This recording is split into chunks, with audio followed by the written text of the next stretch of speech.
케이맨 제도를 아시나요?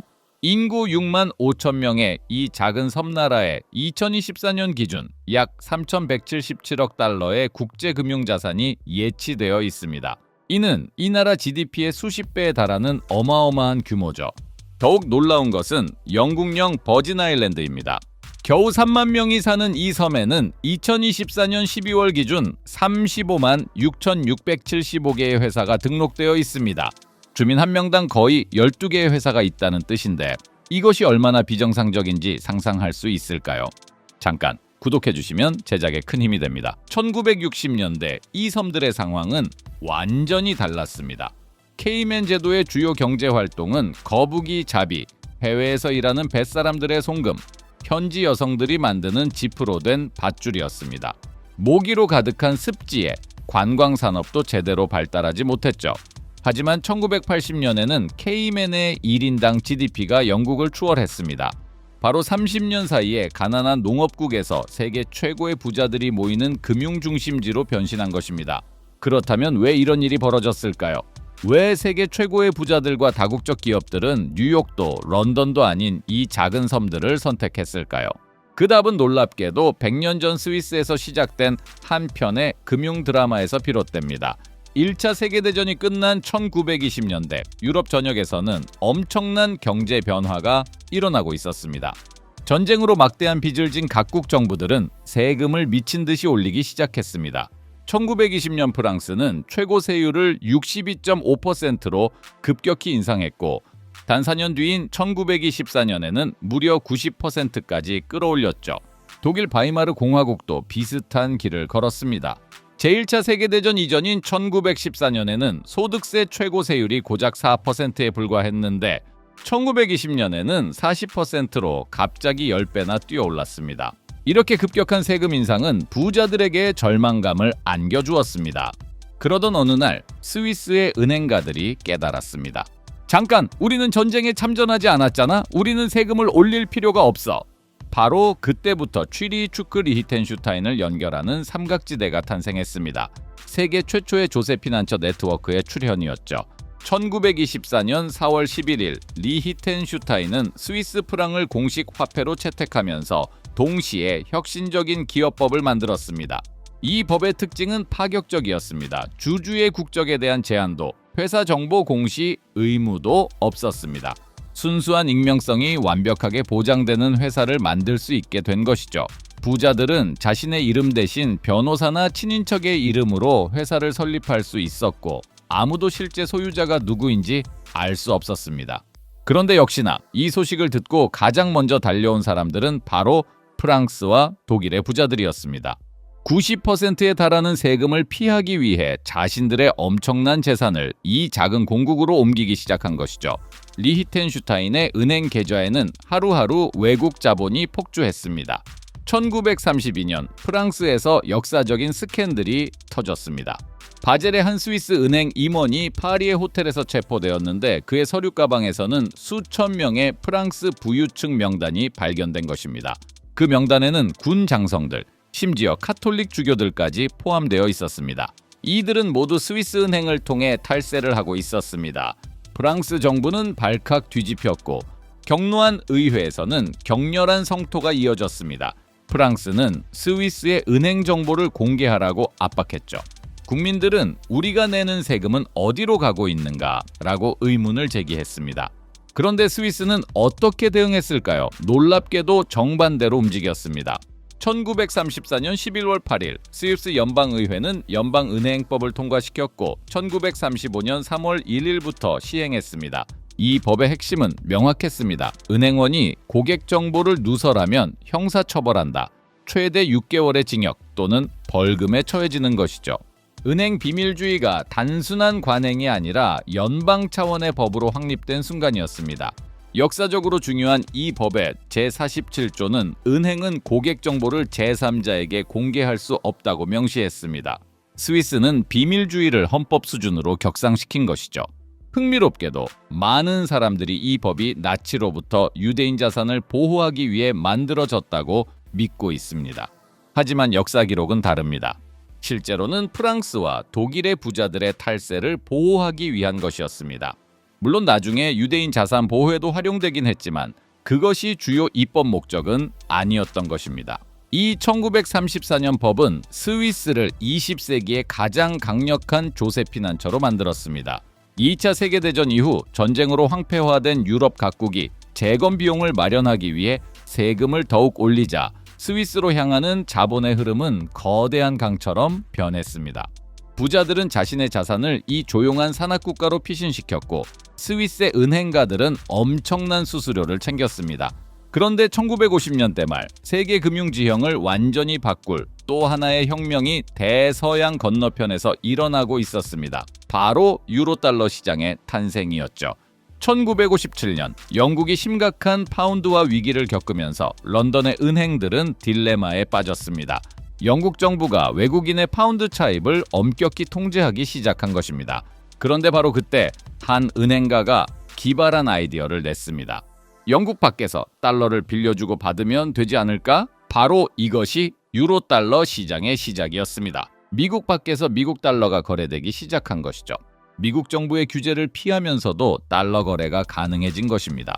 1964년부터 1970년 사이 미국 은행들의 해외 자산은 70억 달러에서 530억 달러로 무려 7.5배나 증가했습니다.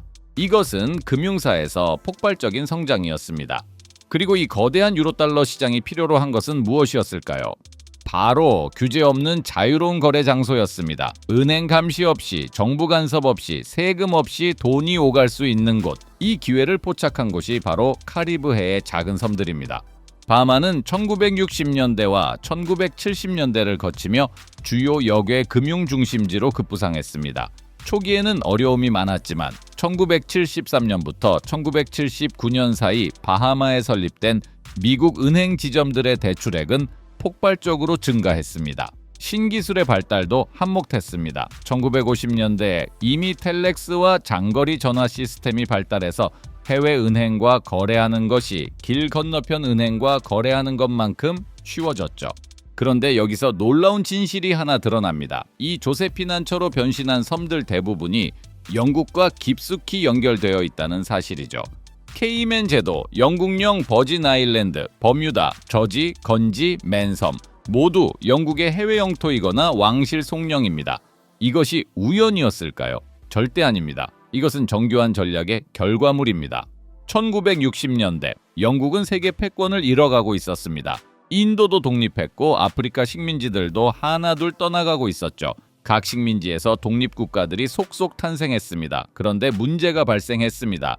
이 식민지들에 투자했던 영국의 기업들과 부유층들이 자산을 청산하기 시작한 것이죠. 그들은 그 거대한 자산을 영국 본토로 가져오고 싶지 않았습니다. 왜냐하면 당시 영국의 최고 세율은 1960년대 내내 83%에서 90% 수준이었고 투자소득에 대한 세율은 1974년에 무려 98%까지 올랐기 때문입니다. 거의 모든 수익을 세금으로 내야 하는 상황이었습니다. 그렇다고 해서 세금을 낮추자니 국내 정치적으로 불가능했습니다. 전후 복구로 그래서 영국은 천재적인 해결책을 찾아냅니다. 남은 작은 섬 식민지들을 조세 피난처로 만드는 것이었죠. 이렇게 하면 세 가지 이득을 얻을 수 있었습니다. 첫째, 자본은 파운드 경제권 안에 머물렀습니다. 둘째, 영국 금융계는 엄청난 수수료 수익을 챙길 수 있었습니다. 셋째, 정치적 부담은 없었습니다. 세금을 낮춘 것이 아니라 해외 영토가 자체 결정을 한 것이기 때문이었습니다. 1960년 케이맨 제도는 영국 모델을 바탕으로 회사법을 제정했습니다. 1966년에는 은행 및 신탁회사 규제법과 신탁법을 잇따라 통과시켰습니다. 이러한 법률들은 외국 투자자들에게 케이맨이 안정적이고 신뢰할 만한 법적 체계를 가진 곳임을 확신시켰습니다.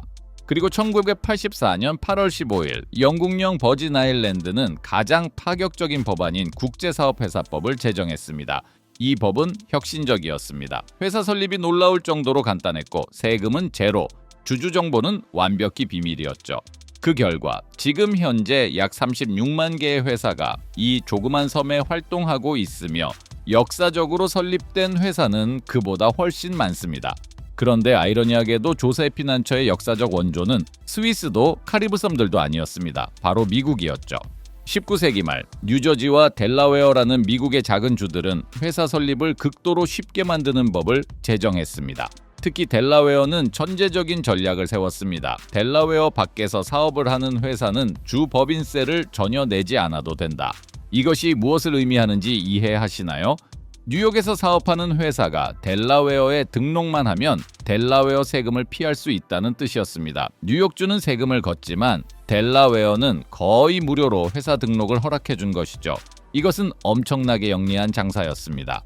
지금도 이 전략이 계속 작동합니다. 포춘 500 기업의 60% 이상이 델라웨어에 등록되어 있습니다. 애플, 구글, 아마존, 콜게이트 팔몰리브, 버크셔 해서웨이 등 세계 최대의 기업들이 모두 델라웨어 회사입니다. 실제로 이들은 캘리포니아에 본사가 있고 뉴욕에 사무실이 있지만 법적으로는 델라웨어 회사입니다. 이것은 단순히 미국 내 문제가 아닙니다. 이러한 구조를 통해 국제 세금도 회피할 수 있기 때문입니다. 카리브 섬들이 언론의 주목을 받는 동안 유럽 한복판에서는 더 세련되고 정교한 형태의 조세피난처가 발전하고 있었습니다. 룩셈부르크는 1960년대부터 다국적 기업들에게 파격적인 세금 혜택을 제공하기 시작했습니다. 하지만 룩셈부르크의 전략은 섬나라의 노골적인 방식과 달랐습니다. 겉으로는 정당한 세금 체계를 유지하면서도 실제로는 거대한 기업들에게 선택적으로 혜택을 주는 방식이었습니다. 2014년 룩스릭스 스캔들로 드러난 바에 따르면 페덱스는 룩셈부르크와 개인 합의를 통해 실효세율을 0.25%를 적용받았습니다. 정상적인 기업세율이 30% 이상인데 99.75%를 세금 없이 벌었다는 뜻입니다. 이는 완전히 다른 세계에서의 세금 기준입니다. 아일랜드는 12.5%의 낮은 법인세율과 더블 아이리시 구조라는 특이한 전략으로 유명해졌습니다. 애플, 구글, 페이스북 같은 기술 거인들이 아일랜드를 통해 수십억 달러의 세금을 절약했습니다. 기술 산업 특성상 아일랜드는 이들 회사들의 지적 자산과 라이선스를 관리하는 회사들을 그곳에 설립하도록 유도했습니다. 네덜란드는 참여 면제 제도를 도입했습니다. 외국 자회사로부터 받는 배당금과 자본이득에 대해 세금을 면제해주는 제도죠. 그 결과 많은 다국적 기업들이 네덜란드를 경유지로 활용했습니다. 돈이 여러 나라를 돌면서 세금이 계속 줄어드는 구조가 형성된 것입니다. 21세기 들어 가장 빠르게 성장한 조세 피난처는 아시아에 있습니다. 바로 홍콩과 싱가포르죠. 홍콩은 속지주의 과세 원칙을 채택하고 있습니다. 이는 무엇을 의미하나요? 홍콩 밖에서 발생한 소득은 세금을 내지 않아도 된다는 뜻입니다. 한 기업이 중국에서 벌어들인 수익은 홍콩에서 세금을 내지 않습니다. 게다가 자본이득세도 배당소득세도 없습니다. 2024년 글로벌 금융센터 지수에서 홍콩은 뉴욕, 런던에 이어 3위를 차지했습니다. 이것은 단순한 금융 중심지가 아니라 전 세계 부자들의 자산 관리 본부가 되었음을 의미합니다. 싱가포르는 조금 다른 접근을 했습니다. 기업세는 17%로 비교적 낮지만 절대 0에 가깝지는 않습니다. 대신 80개가 넘는 이중 과세 방지 협정으로 아시아 금융의 중심으로 떠올랐습니다. 특히 가족자산관리 회사를 위한 특별 제도를 만들어 최고의 부유층과 최고의 거대 기업들을 끌어들였습니다. 세계 최고의 부자들 중 많은 수가 싱가포르의 가족자산관리 회사를 설립했습니다. 그리고 2016년 4월 3일 세계를 진정으로 뒤흔드는 사건이 발생했습니다. 파나마의 법률회사 모색 폰세카에서 1150만 건의 문서가 유출된 것입니다. 이는 50여 년분의 비밀 거래 기록이었습니다. 이 거대한 문서들은 1970년대부터 2015년까지 설립된 21만 개 이상의 여구의 법인에 대한 정보를 담고 있었습니다. 각 법인이 누구의 소유이고 얼마나 많은 돈이 어디로 흘러갔으며 어떤 숨겨진 거래가 이루어졌는지 모두 드러났습니다. 12명의 현직 또는 전직 국가원수, 128명의 공직자와 정치인, 그리고 수백 명의 유명 인사들이 연루되어 있었죠. 아이슬란드 총리 시그문디르 다비드 퀼웨이소는 2016년 4월 5일 사임했습니다. 그는 자신의 아내가 설립한 역외 회사를 통해 어류 처리 산업에 투자하고 있었는데 이를 공개하지 않은 것입니다. 아이슬란드 국민들은 분노했습니다. 영국 총리 데이비드 캐머런도 곤욕을 치러야 했습니다. 그의 아버지가 설립한 역외 펀드에 대한 의문이 제기된 것이죠. 전 세계는 충격에 빠졌습니다. 도대체 얼마나 많은 돈이 숨겨져 있는 걸까? 각국 정부들도 곰곰이 생각했습니다. 우리나라 지도자들도 연루되어 있을 것 같은데 경제학자 가브리엘 주크만은 10년 이상의 오랜 연구 끝에 놀라운 결론을 내놓았습니다. 2014년 기준으로 전 세계적으로 최소 7.6조 달러의 자산이 조세 피난처에 숨겨져 있다는 것입니다. 이 숫자가 실제로 얼마나 큰지 이해할 수 있으신가요? 이는 전 세계 가계 금융 자산의 8%에 해당합니다. 더 충격적인 것은 이 중 80%가 신고되지 않아 세금이 전혀 부과되지 않는다는 사실입니다.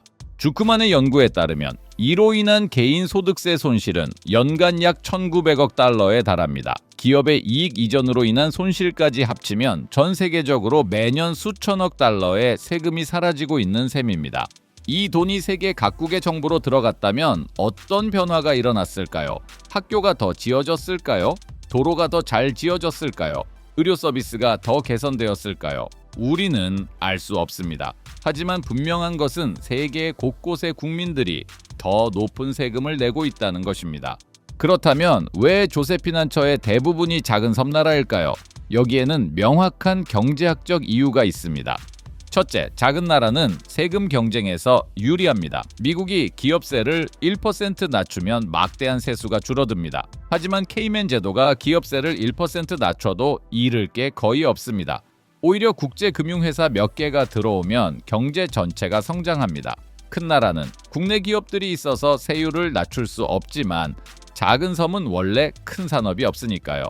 둘째, 섬이라는 지리적 특성이 심리적 거리를 만듭니다. 물리적으로 떨어져 있으니 독자적인 법과 제도를 만들기가 심리적으로 쉽습니다. 그리고 섬이라는 특성상 경제를 통제하기도 더 쉽습니다.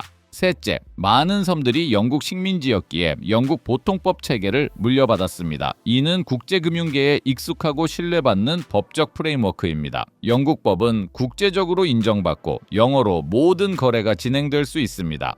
넷째, 자연자원이 부족한 작은 섬들에게 금융 서비스는 가장 효율적인 산업입니다. 몇 명의 변호사, 회계사, 은행원만 있어도 엄청난 부가가치를 창출할 수 있습니다. 광산을 파거나 공장을 세울 필요가 없습니다. 사무실과 컴퓨터만 있으면 됩니다. 이러한 경제학적 이유들이 복합적으로 작용해서 세계의 조세 피난처가 대부분 섬나라가 된 것입니다. 국제사회도 이 현상을 가만히 보고만 있지 않았습니다. 2013년 OECD는 BEPS 프로젝트를 시작했습니다. BEPS는 무엇인가요? 다국적 기업이 세법의 허점을 악용해 인위적으로 이익을 저세율 국가로 이전하는 행위를 말합니다. 예를 들어 미국에서 벌어들인 100억 달러의 이익을 케이맨 제도로 옮겨서 세금을 1%만 내는 식입니다. OECD는 이를 막기 위해 15개 실행 계획을 내놓았습니다. 그중 가장 파격적인 것이 2021년 합의된 글로벌 최저한세율 15%입니다. 이 합의의 의미는 명확합니다. 이제 아무리 조세 피난처에 회사를 두어도 최소 15%는 세금을 내야 한다는 뜻입니다. 예를 들어 한 기업의 실효세율이 5%라면 그 기업이 활동하는 각국에서 나머지 10%를 추가로 걷게 된다는 것이죠. 이 합의는 조세 피난처에 큰 충격을 미쳤습니다. 버뮤다는 이 국제적 압력에 결국 굴복했습니다. 2025년부터 15% 법인세를 도입하기로 한 것이죠. 케이맨 제도도 비슷한 압박을 받고 있습니다. 100년을 유지해온 전략이 근본적으로 흔들리기 시작한 것입니다. 그렇다면 조세 피난처는 이제 끝난 걸까요? 국제 규제가 강해졌으니 이제 사라질 것일까요? 전혀 그렇지 않습니다. 오히려 진화하고 있습니다. 첫째, 규제가 강화되자 더 세련된 구조가 등장했습니다. 단순한 페이퍼 컴퍼니 대신 복잡한 다층 구조를 활용하는 것이죠. 돈이 여러 나라를 거치면서 추적하기 어려워집니다. 둘째, 새로운 형태의 온쇼어 헤이븐이 인기를 끌고 있습니다. 룩셈부르크, 아일랜드, 네덜란드처럼 유럽 연합 안에 있으면서도 선택적 세금 특혜를 제공하는 국가들이죠. 이들은 오프쇼어 섬 국가들보다 더 신뢰할 수 있고 법적 리스크가 적어 보입니다. 셋째, 아시아 시장이 폭발적으로 성장하고 있습니다. 2007년부터 2015년 사이 홍콩의 역외 자산은 6배나 증가했습니다. 싱가포르도 비슷한 성장세를 보이고 있습니다. 아시아가 세계 금융의 중심 중 하나가 되면서 동시에 조세 피난처도 아시아로 이동하고 있습니다. 넷째, 기존 선수들은 여전히 강세를 유지하고 있습니다. 케이맨 제도는 글로벌 최저한세율 도입 이후에도 여전히 강세를 보이고 있습니다. 2024년 기준 케이맨에 등록된 펀드 수는 3150개로 전년 대비 2.7% 증가했습니다. 더 놀라운 것은 미국 증권거래위원회 감독하에 모든 프라이빗 펀드의 순자산 중 31.6%가 케이맨에 등록된 펀드에서 관리되고 있다는 사실입니다. 미국 내에서 개인 투자자들을 위한 펀드의 3분의 1이 케이맨에 있다는 뜻입니다. 조세 피난처를 둘러싼 논쟁은 매우 복잡합니다. 한편에서는 합법적인 조세 계획이라고 주장하고 다른 편에서는 도둑질이라고 비난합니다. 분명한 것은 조세 피난처가 글로벌 불평등을 심화시킨다는 사실입니다. 주크만의 연구에 따르면 역외 자산의 80%는 상위 0.1%가 소유하고 있습니다. 세계 인구의 0.1%, 즉 약 850만 명이 세계 금융자산의 8%를 차지하고 있다는 뜻입니다. 일반 납세자들은 성실히 세금을 내는 동안 초부유층은 합법적으로 회피하고 있는 것이죠. 하지만 조세 피난처는 단순히 사라지지 않을 것입니다. 그것은 글로벌 자본주의의 근본적인 모순을 보여주는 거울입니다. 자본은 국경을 넘어 자유롭게 움직이지만 정부의 과세권은 국경에 갇혀 있습니다. 돈은 하루 만에 한 나라에서 다른 나라로 이동할 수 있지만 각 국가는 자신의 경계 안에서만 세금을 걷습니다. 결국 문제의 핵심은 이것입니다. 우리는 어떤 세상을 원하는가? 자본이 모든 것을 결정하는 세상인가? 아니면 공정한 규칙이 적용되는 세상인가? 인구 3만 명의 섬에 36만 개의 회사가 있고 인구 6만 명의 섬에 3천억 달러가 넘는 자산이 있다는 사실. 이것이 바로 우리가 사는 21세기 세계 금융 시스템의 민낯입니다. 작은 섬나라들이 세계 금융을 움직이는 이 현상은 결코 끝나지 않을 것입니다. 국제적 규제가 강해져도 더 정교한 방법이 나타나고 규제를 피하는 새로운 기술과 전략이 계속 개발될 것입니다.